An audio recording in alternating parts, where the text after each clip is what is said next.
Complot, manipulation mondiale, mensonge d'État, le film Hold Up promet de révéler la vérité sur le coronavirus. Il fait aujourd'hui polémique.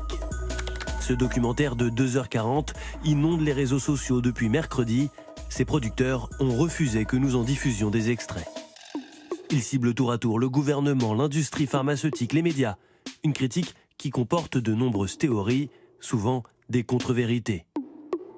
Par exemple, une chercheuse interrogée dans le film affirme « La France ne suit pas les recommandations de l'OMS. L'OMS ne dit pas que tout le monde doit porter un masque. » C'était vrai jusqu'au 5 juin dernier, mais depuis, l'Organisation mondiale de la santé a changé d'avis et encourage désormais le port du masque par le grand public. Autre théorie du film, et pas des moindres, l'origine supposée artificielle du virus. Le professeur Fourtillant affirme « Tout a été fabriqué par l'Institut Pasteur. » Le réalisateur du documentaire assume d'avoir donné la parole à ses intervenants. J'ai juste envie de dire, mais attendez, les gars, dans quel pays sommes-nous, quoi? La liberté d'expression, elle n'est pas réservée à Charlie Hebdo. Comment vous expliquez qu'on en soit aujourd'hui à 9 mois, voire même quasiment 9 mois après le début de cette épidémie ou de cette pandémie, et qu'on en sache toujours si peu sur ce virus, d'où il vient? Est-ce que oui ou non, c'est un virus naturel? J'en reste là. Moi, j'ai le professeur Fourtillant qui le dit haut et fort que c'est l'Institut Pasteur qui a créé ce virus, et bien que l'Institut Pasteur porte plainte pour diffamation auprès du professeur Fourtillant. D'après l'agence France Presse, le documentaire contient une trentaine d'informations erronées ou incomplètes. Mais cela n'empêche pas le film, financé essentiellement par des dons d'internautes, de cartonner sur la toile. Près de 3 millions de vues en 5 jours et des centaines de milliers de réactions sur les réseaux sociaux. La controverse prend tant d'ampleur qu'elle fait réagir la classe politique. Inquiétude au sein du parti présidentiel.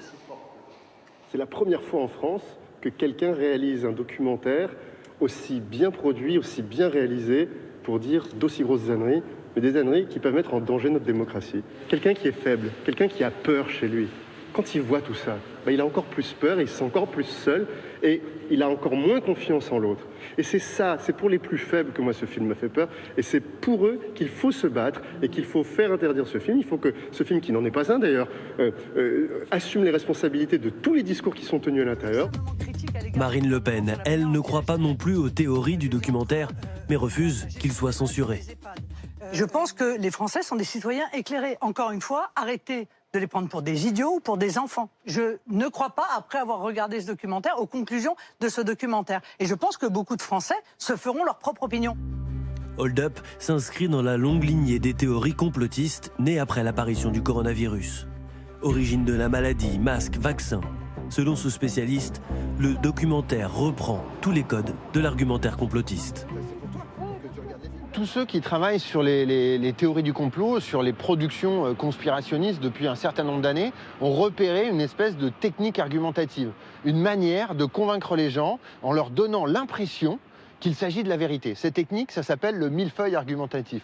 C'est pas du tout sympa comme un millefeuille, qui est un gâteau délicieux que nous adorons tous. Non, c'est quelque chose de très pervers. C'est l'accumulation successive, comme ça, de tout un tas d'arguments qui n'ont parfois rien à voir les uns avec les autres, mais qui, à la fin, donnent une espèce d'illusion d'unité et surtout une espèce de force de conviction qui vont nous rester dans la tête. À la fin, on se dit, il n'y a pas de fumée sans feu, c'est pas possible qu'il y ait autant d'arguments sans qu'il y ait quelque chose de vrai, et on tombe dans le panneau.